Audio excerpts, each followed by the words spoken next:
Hi everyone, welcome back to our channel. I'm Dr. Ramel from City Skin Clinic, and today we're going to continue our wedding prep series with tear trough fillers and how to get the most out of tear trough filler treatments, when to have them, and how to avoid complications and risk of anything going wrong, how much time to give yourself before the big day. I'm breaking up dermal fillers into multiple parts because it's a big area, and different areas and different treatments require different kind of times and approaches. And so we're going to discuss tear trough fillers before the wedding today. We'll do another video on lip fillers and how to prepare for those before the wedding, another one on marionette lines and cheek fillers, and another video on specialized areas like nose fillers, just so that you get the idea. The reason for that is, as I mentioned, different areas require different treatments, approaches, and different durations, etc. So before we get started, if you are new to our channel, welcome. Please join our community by subscribing and hitting the notification bell so that you know when our videos are out. If you're a returning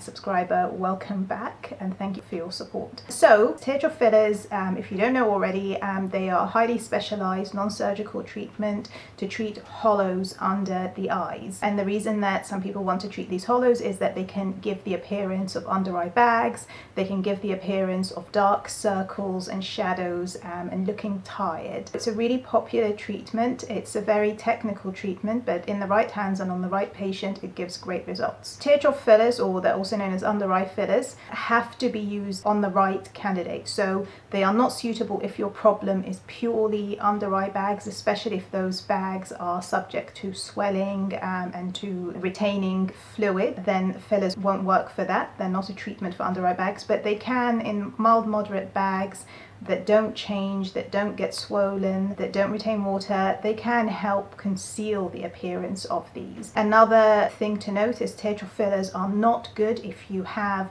dark discoloration under the eye, so hyperpigmentation. They won't do anything for that. But if you have dark shadows and dark circles that are caused by having that hollow and the kind of shadow collecting there, then they will help with that. It's really, really important to have a consultation with a trained aesthetic practitioner, an experienced one in tear trough fillers, who can firstly let you know if this is the right treatment for you. A lot of the rules we have for tear trough fillers and dermal fillers that apply normally are the same as the baseline for the wedding, but there are some extra conditions that you have to take in place, and slightly different timeline. So the first thing with tear trough fillers is it's a procedure where you can't put a lot of filler at once. So we only in our clinic use TOC or Redensity 2, and we have a video about that. It's the only filler that's licensed for use in the under eye area. It's a great filler because it's thin, it's not hydrophilic, so it doesn't draw water in and doesn't cause a lot of swelling. It gives a nice, smooth, even result, and it lasts for 8 to 12 months on average, a little bit less in some people, a little bit more in other people. It's a great filler, we love it. It's hyaluronic acid filler. Obviously we don't do anything else in the face that's not hyaluronic acid. With that mindset, I'm going to talk about our approach using that specific filler because we don't use anything else. The other thing with tear trough filler, so as I mentioned, the tear trough area, it's very small and you never want to overcorrect it because that ends up looking bulky. So what we tend to do, even in patients who are likely to need more filler, we will start off with just adding 1 mm filler divided between the eyes. Sometimes that's a 50-50 split, other times one eye is more severe than the other. And so we get that baseline correction, and then we tend to wait 4 to 6 weeks. And then if the patient needs additional filler, then they come back for an additional treatment. That way you are building on the previous treatment, you get a better result, and you don't overfill. It's easier to add filler than it is to take it away. Even though you can dissolve it, it's much better that you are adding if needed, and it's also more cost effective for the patient to only have the treatment than they absolutely need, and it reduces the risk of going back in there, more complications, etc. The other thing with the under eye filler is some people have a lot of volume loss in the cheek, and so they need cheek fillers at the same time as tear trough fillers, and they may then need 4 to 6 weeks later tear trough filler and also a bit more cheek filler. That is, in normal times, you think of your tear trough filler treatment as something that the initial treatment happens, whether it's tear trough filler on its own, whether it's tear trough and cheek filler. And then at 4 to 6 weeks later, once that settles, there's an additional review to see whether you require anything else, any additional treatment.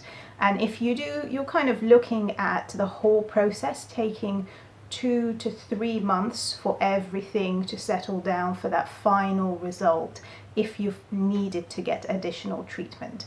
So the reason I mention this is if this is how long it takes normally, you definitely want to give yourself even more time than that before your wedding. So my general recommendation, if you are having tear trough fillers, if you're a couple of years out from your wedding, I would recommend you have tear trough fillers first, see how you like them, and then have the treatment again before the wedding.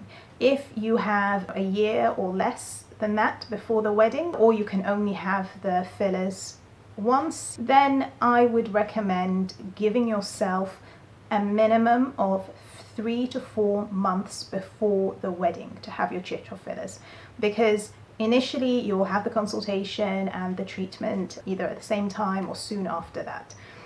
That first treatment, there may be bruising. That can sometimes happen. Bruising takes about 7 to 10 days, depending on how quickly bruises break up with you. There will be some swelling, there will be some unevenness. Then, after the first couple of weeks, as that settles down, the result is visible.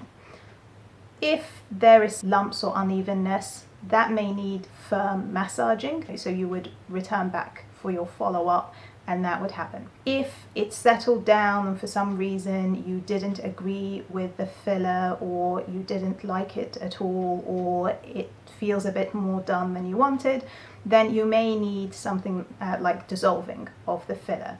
And dissolving may need more than one go each time, at least a week or 2 between them. So this is to give you an idea why you build up so much time in case something happens and you're not struggling and running at the last minute hoping to fix it. Or you liked the treatment but you have severe under eye hollows, and so you need a bit more tear trough filler, and that should happen in no sooner than 4 weeks after the first treatment. Or you need a bit more cheek filler if you had cheek filler before, or you didn't have it before but you needed it later.